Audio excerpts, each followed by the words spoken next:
दसी वीडियो देखने के लिए हमारे चैनल एंटरटेनमेंट क्लब को सब्सक्राइब करें। शुक्रिया। ਵੇਚਣ ਜਦੋਂ 100 ਰੁਪਏ ਦਾ ਤੋੜਾ ਵੇਚ ਕੇ ਉਹ ਸਾਨੂੰ ਗੱਲ ਸੁਣਾ ਜੁੱਤੀ ਵੀ ਗਵਾ ਲਿਆ ਚੌਰੀ ਸਾਹਿਬ ਥੋੜਾ ਦੱਸੋ ਨਾ ਇੰਟਰਵਿਊ ਮੈਨੂੰ ਆਓ ਪੁੱਛ ਉਹਨੇ ਚੌਰੀ ਸਾਹਿਬ ਗੱਲ ਦੱਸੋ ਇਹ ਗੱਲ ਹੁੰਦੀ ਵੀ ਹਾਂ ਤਾਂ ਚੱਲ ਜਾਉਂ ਓਏ ਕਿਧਰ ਤੁਰ ਕੇ ਰਹਿਣ ਬੈ ਕੇ ਰੋਟੀ ਖਾਦੀ ਜੀ ਜੁੱਤੀ ਗਵਾ ਲਿਆ ਉਹਦੇ ਸ਼ਹਿਰ ਤੁਰ ਕੇ ਜਨਾਬ ਚੋਰੀ ਨੂੰ ਪੁੱਛੀ ਕੋਈ ਨਹੀਂ ਚਾਂਦ ਰਾਤ 100 ਰੁਪਏ ਦਾ ਤੋੜਾ 100 ਰੁਪਏ ਦਾ ਤੋੜਾ ਦੇ ਗਿਆ ਤੇ ਮੈਂ ਬੈਠਾ ਉਹਦੇ ਮੁੰਡੀ ਉੱਠਿਆ ਜਨਾਬ ਆਪਣਾ ਹਰ ਦਾਣਾ ਉਹ ਇੱਕ ਮੇਰੀ ਜੁੱਤੀ ਪਾ ਕੇ ਦੇ ਕੇ ਆਪਣੀ ਪਾ ਕੇ ਮੈਂ ਕਹਾਂ ਮੇਰੀ ਜੁੱਤੀ ਕਿੱਥੇ ਲੈ ਗਿਆ ਜਨਾਬ ਪਰ ਕੋਲ ਪਈ ਰੁਕੀ ਮੈਂ ਇੱਕ ਜੁੱਤੀ ਉਹਦੀ ਪਾਈ ਇੱਕ ਆਪਣੀ ਪਾਈ ਤੇ ਮੈਂ ਮੋਟਾ ਬੇਟਾ ਦੇ ਘਰ ਕਹਿੰਦਾ ਇਹ ਜ਼ਿੰਦਗੀ ਦਾ ਬੜਾ ਸੀਨ ਵਾਕਿਆ ਹੈ ਨਾਲੇ ਉਹਦੇ ਜੁਗਲ ਨਾਲੇ ਆ ਕੇ ਤੇ ਬੰਦਾ ਤੇ ਬਤਾਦਾ ਤੇ ਜਾ ਕੰਮ ਬੜੇ ਤੂੰ ਦੱਸ ਬੱਚਿਆਂ ਆਪਣਾ ਨਾਮ ਦੱਸੋ ਸਰ।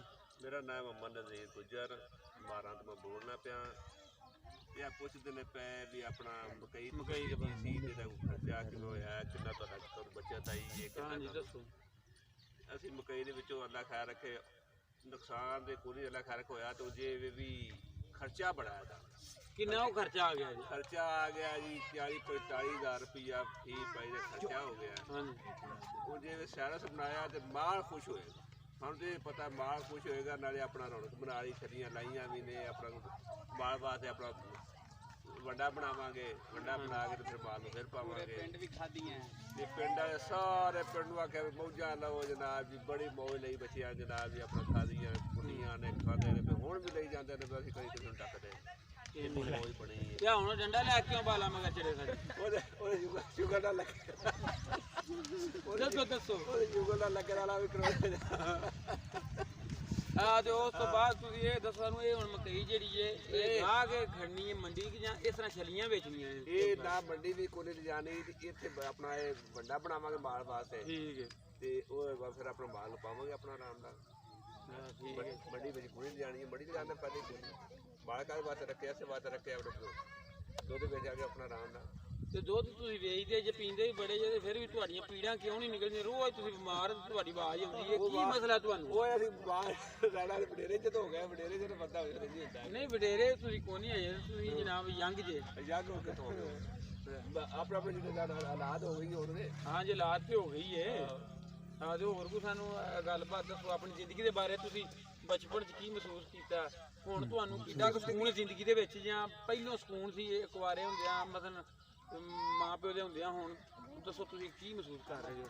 ਉਹ ਮਾਂ ਪਿਓ ਦੇ ਹੁੰਦਿਆਂ ਤੇ ਅੱਲਾ ਦੇ ਬੰਦੇ ਉਹਦੇ ਵਰਗੀਆਂ ਤੇ ਕਿਆ ਮੌਜਾਂ ਸਨ ਜਦੋਂ ਮਾਂ ਪਿਓ ਚਲਾ ਗਿਆ ਤੇ ਸਮਝੋ ਉਹ ਕੰਮ ਨਹੀਂ ਹੈਗਾ ਜਦੋਂ ਮਾਂ ਪਿਓ ਜਿਉਂਦਾ ਸੀ ਉਦੋਂ ਨੂੰ ਪਤਾ ਹੁੰਦਾ ਸੀ ਮੇਰਾ ਬੱਚਾ ਕਿੱਥੇ ਗਿਆ ਹੈ ਉਹਨੇ ਕੋਈ ਰੋਟੀ ਵੀ ਖਾਧੀ ਹੈ ਕਿ ਨਹੀਂ ਖਾਧੀ ਕਿਤੇ ਫਿਰ ਭੁੱਖਾ ਰਵੇ ਕਿਤੇ ਤੇ ਜ਼ਿਮੀਦਾਰ ਬੰਦੇ ਦਾ ਹੀ ਹੁੰਦਾ ਬਾਹਰ ਪੈੜੀਆਂ ਤੇ ਰਹਿਣਾ ਸਾਰਾ ਦਿਨ ਤੇ ਫਿਰ ਬੱਚੇ ਮਾਂ ਪਿਓ ਫਿਰ ਜਨਾਬ ਕਿਤੇ ਰੋਟੀ ਲੈ ਕੇ ਜਾਣਾ ਉਹਦੇ ਖਾਣੀ ਉਦੋਂ ਬੜੀ ਮੌਜਾਂ ਸਨ ਹੁਣ ਤੇ ਜਿਹੜਾ ਮਾਂ ਪਿਓ ਚਲਾ ਗਿਆ ਸਮਝੋ ਉਹ ਗੱਲ ਨਹੀਂ ਰਹੀ ਹੁਣ ਤਾਂ ਤੁਸੀਂ ਬਿਮਾਰ ਤੇ ਹੁਣ ਤੁਹਾਡੇ ਬੱਚੇ ਨੇ ਹੁਣ ਉਹਨਾਂ ਨੂੰ ਮੌਜਾਂ ਕਰਾਉਣਾ ਜਿਵੇਂ ਤੁਸੀਂ ਕੀਤੀਆਂ ਮਾਂ ਪਿਓ ਸਿਰ ਤੇ ਅਸੀਂ ਜਾਂਦੇ ਸਾਰਾ ਦਿਨ ਤੁਹਾਨੂੰ ਪਤਾ ਹੀ ਕੋਈ ਨਸ਼ਹਿਰੇ ਜਾ ਰਿਹਾ ਕੋਈ ਸਰਗੋਧੇ ਜਾ ਰਿਹਾ ਕੋਈ ਪਿੰਡੀ ਜਾ ਰਿਹਾ ਕਿੰਨਾ ਉਹ ਇਹਨੂੰ ਬਿਮਾਰੀ ਥੋੜਾ ਜਿਹਾ ਉਹ ਮਤਲਬ ਦਿਮਾਗ ਹਿੱਲਦਾ ਉਹ ਪੈਂਦਾ ਦੌਰਾ ਮਿਰਗੀ ਦਾ ਉਦੋਂ ਜੇ ਕੋਈ ਬੱਚਾ ਹੋ ਜਾਂਦਾ ਬੀਬੀ ਜਦੋਂ ਇਹ ਡੰਡਾ ਲਾ ਕੇ ਮਗਰ ਚੜ ਜਾਂਦਾ ਕੀ ਲੈਣਾ ਪੈਲੀ ਉਹ ਤੇ ਬੜਾ ਚੰਗਾ ਹੈ ਜਦੋਂ ਉਹਨੂੰ ਹਟ ਜਾਂਦੀ ਉਹ ਬਿਮਾਰੀ ਦੀ ਮਤਲਬ ਸ਼ਿੱਦਤ ਖਤਮ ਹੋ ਜਾਂਦੀ ਉਸ ਤੋਂ ਬਾਅਦ ਫਿਰ ਇਹ ਬਿਲਕੁਲ ਸੈੱਟ ਹੈ ਤੇ ਇਹਨਾਂ ਕੋਲ ਪੁੱਛਨੇ ਥੋੜਾ ਜਿਹਾ ਤੁਸੀਂ ਦੱਸੋ ਜੀ ਜਦੋਂ ਕੋਈ ਆਵਾਮ ਹੁੰਦੀ ਹੈ ਤੁਹਾਡੇ ਕੋਲ ਬੰਦੇ ਆਉਂਦੇ ਨੇ ਇਹ ਖੜਦੇ ਨੇ ਹਰ ਚੀਜ਼ ਜੋ ਕਿ ਤੁਹਾਡੇ ਦਿਲ ਨੂੰ ਖਿੱਚ ਪੈਂਦੀ ਹੈ ਕਿ ਨਹੀਂ? ਖੁਸ਼ ਹੁੰਦੇ ਹੋ ਕਿ ਨਾਰਾਜ਼ ਹੁੰਦੇ ਹੋ? ਦੱਸੋ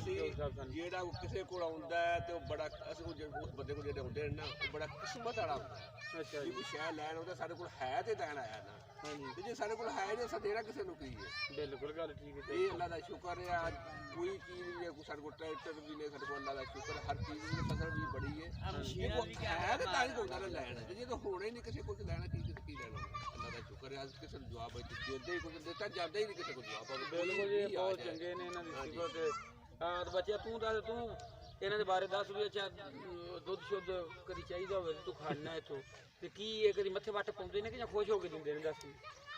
ਇਹ ਖੁਸ਼ ਹੁੰਦੇ ਨੇ ਬੜੇ ਜੇ ਦੁੱਧ ਲੈਣ ਆਈਏ ਕਿਲੋ ਮੰਗੀਏ 2 ਕਿਲੋ ਦਿੰਦੇ ਨੇ। अस्सलाम वालेकुम जी। ਤੇ ਬੜੇ ਖੁਸ਼ ਹੁੰਦੇ ਨਾਲ ਘਰ ਦੇ ਖੁਸ਼ ਹੁੰਦੇ ਨੇ ਅਸੀਂ ਵੀ ਖੁਸ਼ ਹੁੰਦੇ ਆ ਨਹੀਂ ਤੇ ਉਹ ਸਾਡੀ ਚਾਚੀ ਨਹੀਂ ਕਹਿੰਦੀ ਵੀ ਕਿੱਧਰ ਆ ਗਏ ਨੂੰ ਭਾਂਡਾ ਲੈ ਕੇ ਨਹੀਂ ਚਾਚੀ ਦੇ ਕਹਿੰਦੀ ਸਗੋਂ ਮੈਂ ਕਿਲੋ ਵੱਧਦਾ ਚਾਚੇ ਤੋਂ ਚੋਰੀ। ਅੱਛਾ ਇਹਦਾ ਮਤਲਬ ਉਹਨੂੰ ਕਹਿੰਦਾ ਵੀ ਤੂੰ ਨਾ ਦਿਆ ਕਰ। ਇਹ ਤੇ ਨਹੀਂ ਗੱਲ ਹੈ, ਹਾਂ ਕਦੀ ਕਦੀ ਹੋ ਜਾਂਦਾ ਕੰਮ ਇੰਜ। ਉਹ ਜਿੱਦਣ ਚਾਚਾ ਲੱਸੀ ਘੱਟ ਪੀਂਦਾ ਉਦੋਂ ਗਾਲਾਂ ਕੱਢਦਾ। ਇਹ ਲੱਗਦਾ ਤੇ ਐਂਦੀ ਜਦੋਂ ਮੈਂ ਜਾਵਾਂ ਨਾ ਚਾਚੇ ਘਰ ਹਾਂ ਤੇ ਖਾਲੀ ਨਹੀਂ ਆਉਂਦਾ। ਆ ਕੀ ਲੈ ਕੇ ਕੀ ਮਤਲਬ ਜੁੱਤੀਆਂ ਮਾਰ ਕੇ ਘੱਲਦੇ ਨੇ, ਖਾਲੀ ਨਹੀਂ ਆਉਂਦਾ।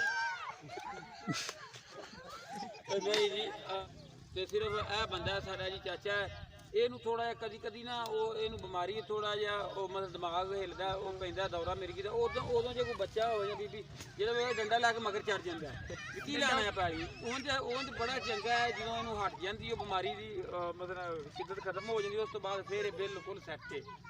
ਤੇ ਇਹਨਾਂ ਕੋਲ ਪੁੱਛਨੇ ਆ ਥੋੜਾ ਜਿਹਾ, ਤੁਸੀਂ ਦੱਸੋ ਜੀ ਜਦੋਂ ਕੋਈ ਆਵਾਮ ਹੁੰਦੀ ਹੈ ਤੁਹਾਡੇ ਕੋਲ ਬੰਦੇ ਆਉਂਦੇ ਨੇ ਇਹ ਖੜਦੇ ਨੇ ਹਰ ਚੀਜ਼ ਜੋ ਕਿ ਤੁਹਾਡੇ ਦਿਲ ਨੂੰ ਖਿੱਚ ਪੈਂਦੀ ਹੈ ਕਿ ਨਹੀਂ? ਖੁਸ਼ ਹੁੰਦੇ ਹੋ ਕਿ ਨਾਰਾਜ਼ ਹੁੰਦੇ ਹੋ? ਦੱਸੋ ਜਿਹੜਾ ਉਹ ਕਿਸੇ ਕੋਲ ਆਉਂਦਾ ਹੈ ਤੇ ਉਹ ਬੜਾ ਅਸੀਂ ਉਸ ਬੰਦੇ ਕੋਲ ਜਿਹੜੇ ਹੁੰਦੇ ਨੇ ਨਾ ਉਹ ਬੜਾ ਕਿਸਮਤ ਵਾਲਾ ਹੁੰਦਾ। ਅੱਛਾ ਜੀ ਕੋਈ ਸ਼ਹਿਰ ਲੈਣ ਆਉਂਦਾ ਸਾਡੇ ਕੋਲ ਹੈ ਤੇ ਲੈਣ ਆਇਆ ਨਾ। ਹਾਂਜੀ ਤੇ ਜੇ ਸਾਡੇ ਕੋਲ ਹੈ ਨਹੀਂ ਸਾਡੇ ਦੇਣਾ ਕਿਸੇ ਨੂੰ ਕੀ ਹੈ? ਬਿਲਕੁਲ ਗੱਲ ਠੀਕ ਹੈ। ਇਹ ਅੱਲਾ ਦਾ ਸ਼ੁਕਰ ਹੈ ਅੱਜ ਕੋਈ ਚੀਜ਼ ਨਹੀਂ ਹੈ, ਸਾਡੇ ਕੋਲ ਟਰੈਕਟਰ ਵੀ ਨੇ, ਸਾਡੇ ਕੋਲ ਅੱਲਾ ਦਾ ਸ਼ੁਕਰ ਹੈ, ਹਰ ਚੀਜ਼ ਦੀ ਫਸਲ ਵੀ ਬੜੀ ਹੈ। ਹੈ ਤੇ ਤਾਂ ਹੀ ਹੁੰਦਾ ਨਾ ਲੈਣ, ਜੇ ਤਾਂ ਹੋਣਾ ਹੀ ਨਹੀਂ ਕਿਸੇ ਕੋਲ ਲੈਣਾ ਕੀ ਲੈਣਾ। ਅੱਲਾ ਦਾ ਸ਼ੁਕਰ ਹੈ ਅੱਜ ਕਿਸੇ ਨੂੰ ਜਵਾਬ ਦਿੰਦੇ ਹੀ ਕੁਝ ਦਿੱਤਾ ਜਾਂਦਾ ਹੀ ਨਹੀਂ ਕਿਸੇ ਕੋਲ ਜਵਾਬ। ਬਿਲਕੁਲ ਜੀ ਬਹੁਤ ਚੰਗੇ ਨੇ ਇਹਨਾਂ ਦੀ ਸਿਫਤ। ਹਾਂ ਬੱਚਿਆ ਤੂੰ ਦੱਸ, ਤੂੰ ਇਹਨਾਂ ਦੇ ਬਾਰੇ ਦੱਸ ਵੀ ਅੱਛਾ ਦੁੱਧ ਸ਼ੁੱਧ ਕਦੀ ਚਾਹੀਦਾ ਹੋਵੇ ਤੂੰ ਖਾਣਾ ਇੱਥੋਂ ਤੇ ਕੀ ਇਹ ਕਦੀ ਮੱਥੇ ਵੱਟ ਪਾਉਂਦੇ ਨੇ ਕਿ ਜਾਂ ਖੁਸ਼ ਹੋ ਕੇ ਦਿੰਦੇ ਨੇ? ਦੱਸ। ਇਹ ਖੁਸ਼ ਹੁੰਦੇ ਨੇ ਬੜੇ, ਜੇ ਦੁੱਧ ਲੈਣ ਆਈਏ ਕਿਲੋ ਮੰਗੀਏ 2 ਕਿਲੋ ਦਿੰਦੇ ਨੇ। ਅਸਲਾਮ ਵਾਲੇਕੁਮ ਜੀ। ਤੇ ਬੜੇ ਖੁਸ਼ ਹੁੰਦੇ, ਨਾਲ ਘਰ ਦੇ ਵੀ ਖੁਸ਼ ਹੁੰਦੇ ਨੇ, ਅਸੀਂ ਵੀ ਖੁਸ਼ ਹੁੰਦੇ ਆ। ਨਹੀਂ ਤੇ ਉਹ ਸਾਡੀ ਚਾਚੀ ਨਹੀਂ ਕਹਿੰਦੀ ਵੀ ਕਿੱਧਰ ਆ ਗਏ ਨੂੰ ਭਾਂਡਾ ਲੈ ਕੇ ਨਹੀਂ ਚਾਚੀ ਦੇ ਕਹਿੰਦੀ ਸਗੋਂ ਮੈਂ ਕਿਲੋ ਵੱਧਦਾ ਚਾਚੇ ਤੋਂ ਚੋਰੀ। ਅੱਛਾ ਇਹਦਾ ਮਤਲਬ ਉਹਨੂੰ ਕਹਿੰਦਾ ਵੀ ਤੂੰ ਨਾ ਦਿਆ ਕਰ। ਇਹ ਤੇ ਨਹੀਂ ਗੱਲ ਹੈ, ਹਾਂ ਕਦੀ ਕਦੀ ਹੋ ਜਾਂਦਾ ਕੰਮ ਇੰਜ। ਉਹ ਜਿੱਦਣ ਚਾਚਾ ਲੱਸੀ ਘੱਟ ਪੀਂਦਾ ਉਦੋਂ ਗਾਲਾਂ ਕੱਢਦਾ। ਇਹ ਲੱਗਦਾ ਤੇ ਐਂਦੀ ਜਦੋਂ ਮੈਂ ਜਾਵਾਂ ਨਾ ਚਾਚੇ ਘਰ ਹਾਂ ਤੇ ਖਾਲੀ ਨਹੀਂ ਆਉਂਦਾ। ਆ ਕੀ ਲੈ ਕੇ ਕੀ ਮਤਲਬ ਜੁੱਤੀਆਂ ਮਾਰ ਕੇ ਘੱਲਦੇ ਨੇ, ਖਾਲੀ ਨਹੀਂ ਆਉਂਦਾ। ਨਹੀਂ ਜੀ ਵੇਖੋ ਜੀ ਬਹੁਤ ਅੱਛਾ ਟਾਈਮ ਗੁਜ਼ਰਿਆ। ਵੇਖੋ ਕਿੰਨੀਆਂ ਪਿਆਰ ਗੱਲਾਂ ਕੀਤੀਆਂ ਚੋਰੀ ਮਜ਼ੀਦ ਸਾਹਿਬ ਇਹਨਾਂ ਨੇ ਟਾਈਮ ਦਿੱਤਾ, ਇਹਨਾਂ ਦਾ ਜੀ ਸ਼ੁਕਰੀਆ। ਬੰਦਾ ਇੱਥੇ ਵੇਖਦਾ ਪਿਆ, ਸਾਰੇ ਬੱਚੇ ਨੇ ਕਿੱਡੇ ਖੁਸ਼ ਨੇ। ਯਕੀਨ ਮੰਨੋ ਇਹ ਜ਼ਿੰਦਗੀ ਏ। ਮੈਂ ਇਹ ਕਹਿਣਾ ਚਾਹੁੰਦਾ ਤੁਹਾਨੂੰ ਜਨਾਬ, ਹਰ ਬੰਦੇ ਕੋਲ ਪੈਸਾ ਹੈ, ਜਾਇਦਾਦ ਹੈ, ਲੇਕਿਨ ਸਕੂਨ ਨਹੀਂ। ਉਹਨਾਂ ਨੂੰ ਨੀਂਦ ਨਹੀਂ ਆਉਂਦੀ। ਸਕੂਨ ਉਸ ਬੰਦੇ ਨੂੰ ਜਿਹੜਾ ਭੈਣ ਭਰਾਵਾਂ 'ਚ ਪਿਆਰ ਵੰਡਦਾ ਹੈ, ਇਹ ਕੋਈ ਵੀ ਚੀਜ਼ ਇੱਕ ਦੂਜੇ ਨੂੰ ਦੇ ਕੇ ਦੂਸਰੇ ਦੇ ਮੂੰਹ 'ਚ ਪਾ ਕੇ ਖੁਸ਼ ਹੁੰਦਾ ਹੈ। ਅਸੀਂ ਉਸ ਬੰਦੇ ਨੂੰ ਇਨਸਾਨ ਸਮਝਦੇ ਹਾਂ। ਵੇਖੋ ਉਹ ਹੀ ਬੰਦਾ ਜਨਾਬ ਜਿਹੜਾ ਬੰਦਾ ਦੂਸਰੇ ਦੀ ਕਦਰ ਕਰਦਾ। ਵੇਖੋ ਇਹਨਾਂ ਨੇ ਕਿਸੇ ਨੂੰ ਕਿਸੇ ਚੀਜ਼ ਤੋਂ ਕਦੀ ਮਨਾ ਨਹੀਂ ਕੀਤਾ। ਹਰ ਬੰਦਾ ਇਸ ਗੱਲ ਦਾ ਗਵਾਹ ਹੈ। ਜਿਹੜਾ ਵੀ ਜਿੱਥੇ ਚੱਲ ਜੇ ਇਹਨਾਂ ਨੂੰ ਜਾ ਕੇ ਕੋਈ ਕਹਿ ਦੋ ਅਗਰ ਚੀਜ਼ ਇਹਨਾਂ ਕੋਲ ਪਈ ਹੈ ਤੇ ਨਾ ਨਹੀਂ, ਭਾਵੇਂ ਕਿਤੋਂ ਫੜ ਕੇ ਲੈ ਆਉਣ। ਇਹਨਾਂ ਨੇ ਚੌਧਰੀ ਸਾਹਿਬ ਨੇ ਗੱਡੀ ਰੱਖੀ, ਜਿਹੜਾ ਬੰਦਾ ਵੀ ਕਹਿੰਦਾ ਅਗਰ ਕਿਸੇ ਨੂੰ ਕੋਈ ਪਰੇਸ਼ਾਨੀ ਹੈ ਅੱਧੀ ਰਾਤ ਨੂੰ ਇਹਨਾਂ ਨੇ ਕੱਢ ਲੈਣਾ। ਕਦੀ ਕਿਸੇ ਨੂੰ ਇਹ ਨਹੀਂ ਕਿਹਾ ਵੀ ਤੂੰ ਤੇਲ ਪਵਾ ਦੇ, ਚਾਹੇ ਕੋਈ ਲਾਹੌਰ ਜਾਵੇ, ਵੀ ਨਾਲ ਜਾਵੇ ਜਾਂ ਸ਼ਿਵਪੁਰੇ ਜਾਵੇ। ਇਹਨਾਂ ਦੀ ਸਿਫਤ ਹੈ ਮਾਸ਼ਾਅੱਲਾ। ਤੇ ਇਹ ਜੀ ਡੇਰਾ ਇਹਨਾਂ ਦਾ 24 ਘੰਟੇ ਰੌਣਕਾਂ ਲੱਗੀਆਂ ਨੇ, ਬੰਦੇ ਬੈਠੇ ਨੇ, ਜਾ ਰਹੇ ਨੇ। ਜਿਹੜਾ ਬੰਦਾ ਵੀ ਹੁੰਦਾ ਉਹਨੂੰ ਚਾਹ ਪਾਣੀ ਮਿਲਦਾ, ਰੋਟੀ ਮਿਲਦੀ ਹੈ ਅਲਹਮਦੁਲਿਲਾ। ਤੇ ਉਹ ਬੰਦਾ ਇਹ ਨਹੀਂ ਜਾ ਕੇ ਰਿਹਾ ਜਿੱਥੇ ਵੀ ਜਾਂਦਾ ਚੌਧਰੀ ਬਸ਼ੀਰ ਨੂੰ ਪੂਰੇ ਜ਼ਿਲ੍ਹੇ ਦੇ ਵਿੱਚ ਨਜ਼ੀਰ ਗੁੱਜਰ ਸਾਹਿਬ ਨੂੰ ਦੁਨੀਆ ਜਾਣਦੀ ਹੈ। ਸਾਡੇ ਪਿੰਡ ਦਾ ਬਹੁਤ ਵੱਡਾ ਨਾਂ ਹੈ ਜੀ ਬਸ਼ੀਰ ਗੁੱਜਰ। ਠੀਕ ਹੈ ਜੀ। ਇਹ ਤੁਹਾਡੇ ਕੋਲ ਮੱਝਾਂ ਨੇ ਗਾਵਾਂ ਇਹ ਸਾਨੂੰ ਦੱਸੋ ਕੀ ਐਵਰੇਜ ਦੁੱਧ ਦੀ ਨਿਕਲਦੀ ਵੀ ਤੁਹਾਡੀ? ਅੱਲਾ ਦਾ ਬੜਾ ਸ਼ੁਕਰ ਹੈ, ਜੇ ਵੰਡਾ ਪਾਈਏ ਤੇ ਬੜਾ ਦੁੱਧ ਨਿਕਲਦਾ, ਜੇ ਵੰਡਾ ਨਾ ਪਾਈਏ ਮੇਰੇ ਪੱਠਿਆਂ ਦੇ ਫਿਰ ਇਹ 2-4 ਕਿਲੋ ਦੁੱਧ ਹੁੰਦਾ, 5 ਕਿਲੋ ਮਰ ਕੇ। ਅੱਛਾ ਤੇ ਜੇ ਵੰਡਾ ਪਾਈਏ ਤੇ ਫਿਰ ਅੱਲਾ ਕਰਕੇ 8 ਕਿਲੋ 9 ਕਿਲੋ 10 ਕਿਲੋ ਇੱਕ ਟਾਈਮ ਦਾ ਨਿਕਲ ਜਾਂਦਾ ਹੈ। ਬੜੀ ਬਹੁਤ ਬੜੀ ਹੈ, ਬਹੁਤ ਹੀ ਅੱਲਾ ਦਾ ਸ਼ੁਕਰ ਹੈ। ਆਪਣਾ ਬੈਠੇ ਆਪਣਾ ਧੀਆ ਲੱਗਾ, ਅੱਲਾ ਦੇ ਲੱਖ ਸ਼ੁਕਰ ਕੀਤਾ ਵੀ ਅਸੀਂ ਬੜੇ ਸਕੂਨ ਨਾਲ ਬੈਠੇ ਹਾਂ। ਬੜਾ ਪਿੰਡ ਬਹੁਤ ਹੀ ਚੰਗਾ ਹੈ, ਬਹੁਤ ਹੀ ਚੰਗਾ। ਜਿੱਥੇ ਬਹਿ ਜਾ ਸ਼ੁਕਰ ਮੇਲਾ, ਜਿੱਥੇ ਕੋਈ ਬਹਿ ਜੀ ਸਾਰੇ ਸਾਰੇ ਜੀ ਹੱਸ ਖੇਡ ਕੇ ਆਪਣਾ ਗੁਜ਼ਾਰਾ ਕਰਨਾ ਹੈ। ਬੜੇ ਸੋਹਣੇ ਬਿਲਕੁਲ ਬਿਲਕੁਲ। ਆਹੋ ਹੋਰ ਜਨਾਬ ਸਾਨੂੰ ਤੁਸੀਂ ਕਿੱਧਰ ਗਿਆ ਹੋ? ਇੱਧਰ ਆ ਬੱਚਿਆ। ਇਹ ਬੱਚੇ ਨੇ ਜੀ 2 ਗੱਲਾਂ ਸੁਣਨੀਆਂ ਨੇ। ਇਹ ਬੱਚਾ ਕਹਿ ਰਿਹਾ ਜੀ ਦੱਸੋ ਜੀ ਤੁਸੀਂ ਤੁਹਾਡੇ ਦਿਲ 'ਚ ਕਿਹੜੀ ਗੱਲ ਹੈ ਬੱਚਾ? ਦੱਸੋ ਜੀ ਚਾਚੇ ਨਜ਼ੀਰ ਦੇ ਬਾਰੇ ਦੱਸੋ। अस्सलाम वालेकुम। ਸਲਾਮ ਜੀ। ਇਹ ਚਾਚਾ ਨਜ਼ੀਰ ਸਾਹਿਬ ਗੁੱਜਰ ਨੇ, ਇਹਦੇ ਡੇਰੇ 'ਚ ਅਸੀਂ ਆਏ ਹਾਂ। ਹਾਂਜੀ ਤੇ ਹਾਲਾਂਕਿ ਅਸੀਂ ਇਹਨਾਂ ਨੂੰ ਜਾਣਦੇ ਵੀ ਹਾਂ। ਅੱਗੇ ਤੁਸੀਂ ਪੁੱਛਦੇ ਸੀ ਕਿ ਬੁੱਢੀ ਨੂੰ ਸ਼ਹਿਰ ਨਹੀਂ ਕੱਢਦੇ। ਹਾਂਜੀ ਤੁਹਾਨੂੰ ਪਤਾ ਹੈ? ਆਈਸਕ੍ਰੀਮਾਂ ਨਹੀਂ ਖਵਾਉਂਦੇ। ਚਾਚਾ ਜੀ ਨੇ ਅੱਗੋਂ ਸਹੀ ਕਿਹਾ ਹੈ। ਕੀ ਤੇ ਘਰ ਤੋਰੀਆਂ ਹੀ ਸਹੀ ਲੱਗਦੀਆਂ ਤੇ ਤੋਰੀਆਂ ਲਾਈਆਂ ਨਾ ਹਾਂ ਤਾਂ ਕਰਕੇ ਲੈ ਹੁਣ ਇਹਨਾਂ ਨੇ ਚੌਧਰੀ ਸਾਹਿਬ ਨੇ ਗੱਡੀ ਰੱਖੀ, ਜਿਹੜਾ ਬੰਦਾ ਵੀ ਕਹਿੰਦਾ ਅਗਰ ਕਿਸੇ ਨੂੰ ਕੋਈ ਪਰੇਸ਼ਾਨੀ ਹੈ ਅੱਧੀ ਰਾਤ ਨੂੰ ਇਹਨਾਂ ਨੇ ਕੱਢ ਲੈਣਾ। ਕਦੀ ਕਿਸੇ ਨੂੰ ਇਹ ਨਹੀਂ ਕਿਹਾ ਵੀ ਤੂੰ ਤੇਲ ਪਵਾ ਦੇ, ਚਾਹੇ ਕੋਈ ਲਾਹੌਰ ਜਾਵੇ ਉਹੀ ਨਾਲ ਜਾਵੇ ਜਾਂ ਸ਼ਿਵਪੁਰੇ ਜਾਵੇ। ਇਹਨਾਂ ਦੀ ਸਿਫਤ ਹੈ ਮਾਸ਼ਾਅੱਲਾ। ਤੇ ਇਹ ਜੀ ਡੇਰਾ ਇਹਨਾਂ ਦਾ 24 ਘੰਟੇ ਰੌਣਕਾਂ ਲੱਗੀਆਂ ਨੇ, ਬੰਦੇ ਬੈਠੇ ਨੇ, ਜਾ ਰਹੇ ਨੇ। ਜਿਹੜਾ ਬੰਦਾ ਵੀ ਆਉਂਦਾ ਉਹਨੂੰ ਚਾਹ ਪਾਣੀ ਮਿਲਦਾ, ਰੋਟੀ ਮਿਲਦੀ ਹੈ ਅਲਹਮਦੁਲਿਲਾ। ਤੇ ਉਹ ਬੰਦਾ ਇਹ ਨਹੀਂ ਜਾ ਕੇ ਆ ਰਿਹਾ, ਜਿੱਥੇ ਵੀ ਜਾਂਦਾ ਚੌਧਰੀ ਬਸ਼ੀਰ ਨੂੰ ਪੂਰੇ ਜ਼ਿਲ੍ਹੇ ਦੇ ਵਿੱਚ ਨਜ਼ੀਰ ਗੁੱਜਰ ਸਾਹਿਬ ਨੂੰ ਦੁਨੀਆ ਜਾਣਦੀ ਹੈ।